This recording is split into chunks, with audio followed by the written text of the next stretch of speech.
The house was too quiet that night, the kind of quiet that doesn't comfort you, but instead presses against your chest like a weight. Every creak of the floorboards felt louder than usual, every shadow seemed to hold a secret. I remember staring at the ceiling, moonlight spilling through the bedroom window, tracing silver shapes across the plaster. My husband, Michael, had been away for 3 weeks on another business trip. He was a consultant, and his job demanded long stretches of absence. I'd gotten used to it over the years, but this time, the emptiness felt different. Sharper. Lonelier. At 39, I thought I'd learned to manage the silence. But that night, it gnawed at me. My thoughts tangled, my chest tight with the ache of being left behind. Then, I heard it, the soft groan of a door hinge opening. My heart jumped. I sat up quickly, peering into the dim light. A figure stood in the doorway, broad-shouldered and hesitant.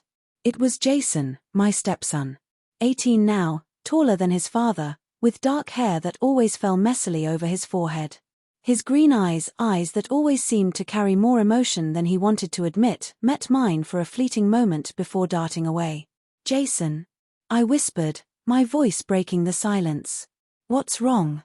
He gripped the doorframe, almost like it was the only thing holding him up. For a moment, he didn't answer. The quiet between us stretched until it became unbearable. "Come here," I said softly, motioning him forward. Slowly, he crossed the room and sat at the edge of my bed. His hands were clasped tightly, his shoulders tense, as though he was holding back a storm inside. "You can talk to me," I reminded him, trying to ease his burden. "About anything." His voice trembled when he finally spoke. "It's hard to explain," he said, his eyes fixed on the floor. "I've been feeling something. Something I don't know how to handle." I leaned closer, my pulse quickening. "What kind of feeling?" Jason hesitated, then finally looked at me.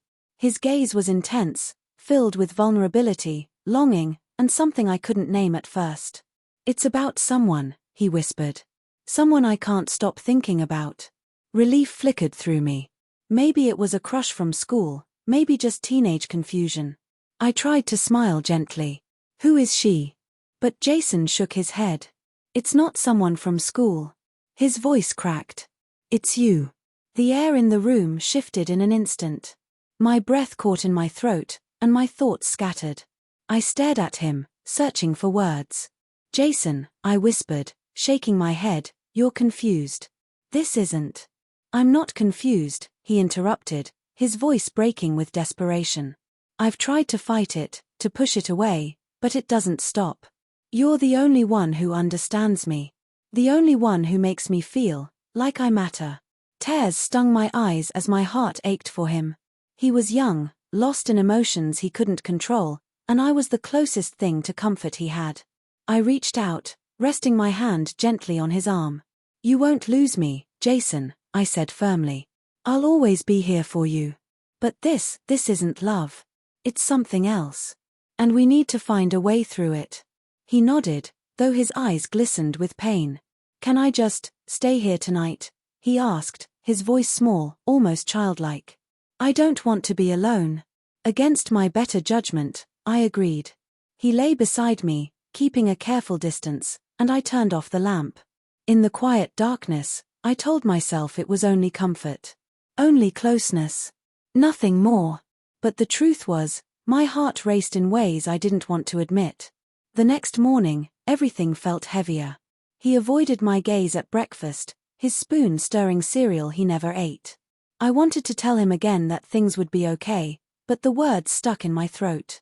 The air between us had changed, and there was no going back. Days passed, and the tension grew. Jason started coming to my room at night more often. Not every night, but often enough that it became a habit. I told myself it was harmless, that he just needed to feel safe. But deep down, I knew the line between comfort and something else was beginning to blur. One evening, as rain pattered against the windows, Jason stood in the kitchen watching me cook. His expression was unreadable, but his eyes burned with unspoken words. "I've been thinking," he said finally, his voice low. "About us. About what I told you." "Jason," I started, bracing myself. He shook his head quickly. "I don't want to lose you." Even if it's not the way I wish it could be. I'd rather have you in my life as my stepmom than not at all. Relief washed over me, though it was tinged with sorrow. You'll never lose me, I told him, placing a hand on his arm. His muscles tensed beneath my touch, but he didn't pull away. The weeks that followed were like walking a tightrope. Every glance, every word carried the weight of what we hadn't said. I threw myself into routines, into chores, into anything that could distract me. But at night, when the house fell silent, the truth always returned. He had awakened something inside me I didn't want to face. And then one night, as I lay in bed listening to the rain, Jason whispered from the darkness, "Do you ever think about it? About us, if things were different?" I froze, my heart pounding. The truth was, I had. More than I cared to admit. But admitting it felt like stepping off a cliff with no ground beneath me. "It doesn't matter what I've thought," I said finally, my voice trembling. "What matters is doing what's right." But even as I said the words, the space between us seemed to hum with an energy neither of us could deny. This is where I'll leave my story, for now. Because the truth is messy, forbidden, and unresolved. If you've ever faced a secret that weighed too heavy on your heart, then you know the torment I carry. And if you want to hear more stories like this, stories about forbidden love, betrayal, and the tangled web of human emotions, make sure to subscribe to Relation Tales.